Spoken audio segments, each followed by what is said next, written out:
quotes is probably the most advanced part of the sales module that we have, as it will heavily impact the breakdown of costs. Before we get into the actual creation of the quotes, to create a new quote, you go to the quote section and press plus, or you go to the deal that you're raising the quote for. I'll just say test deal, go plus and quote. That will create a new quote against that particular deal. If it's a variation, you can update the projects that it is relevant to, or raise the quote directly from the project itself, which will automatically link it to that project. But otherwise, it will name it with a standard naming convention. The dates will be today's date. The due date is usually a month's time, but you can configure that in settings to be a shorter or longer period based on what is required. Description is just a plain text, but we do have a configuration of pulling in from a templated options. So again, to build consistency, that will help make sure that you're looking as professional as possible. The customer is the customer name that the quote is relevant to. Again, this is pulled in the customer that was listed against the deal and the contact that was listed against the deal. Depending on terminology, for these refer to a deal as essentially a tender. So you can also link a quote against a job, and it's automatically linked you to the deal that was created as well. You can apply a standard markup across the whole quote, but otherwise you'll probably find it is better to set up a markup on a per product or package line. If you deal in retentions, it's also a retention period and percentage that you can configure as well. So once that's all been set up, that's where you're adding your actual sections and packages. So first up, your section could be a particular segment of whatever you're quoting for. So I'll take a construction example of building A, and then we might have a second section of building B.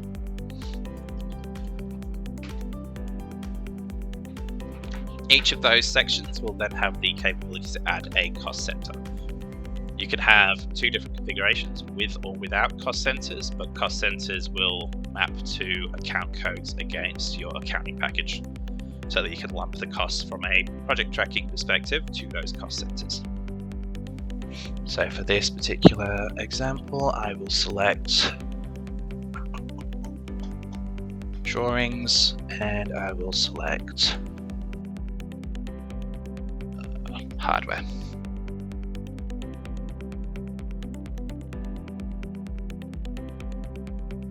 So then once you've added those, they're just essentially your containers of costs to bundle to. So I'll just go to plastering first, and this is where you can either add a package, a part, a labor item, a hire item, or a one-off item.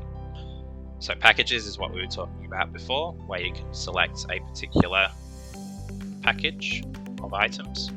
So I'll just say one of these, 5 of those, 5 of those, etc. Once you go add parts, that will pull all of those components in, and you'll have the material costs and the labor costs. In this case, it's a 35% markup on all of these. So, but if you need to change this, you can.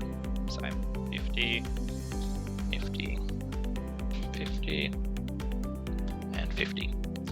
And all of that has increased your material sale cost, but obviously kept the internal cost the same. Same applies for labor as well.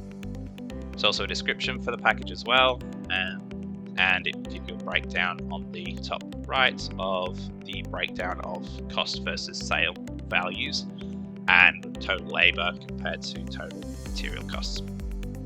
And then from there, you can also add the additional parts that might be needed. So parts, again, is the reference to a material from your warehouse that you are selling in as part of that item. So in this case, that could be the plasterboard itself. Labor is the list of labor items like we had earlier for the rate card that you can associate, say, 4 hours of labourer as an example, which will add in, like we said earlier, 4 times the 60 to the quote value. Hire is your potential equipment hire against there. That's a one-off item is if I've not got something in the catalog that I need to incorporate into there as well. You've got more of a free text, so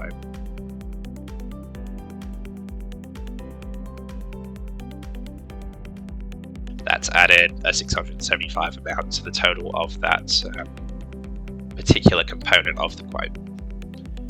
You'd go through the rest of it for all the different sections until you're happy with the item. You can also attach files directly to the quote as well, should you require it, and also update the terms and conditions if it should change from the default terms and conditions.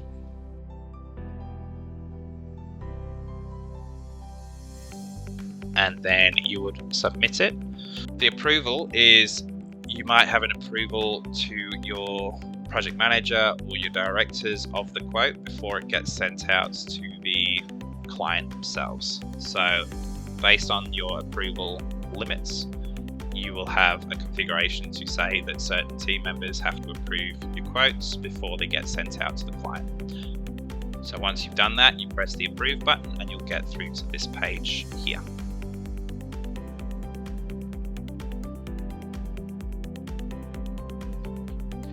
When you're ready to send the quotes to the clients, you can use the export PDF option in the top toolbar. When you click this button, you'll get all of the format options that you can choose from to export the PDF in the format that you require. An example could be you might want to send just a total price as opposed to the breakdown, and another example for the clients that request the breakdown, you may want to provide an example that did have the breakdown of items. For this example, I'll hit quote, which is a pretty straightforward quote example, where you've just got a basic view of the products and the quantity, the unit price, and the total. Any site details and the validity and the estimator, and the company that the quote is raised for. If you require a customized quote layout, we are able to provide that should you require it.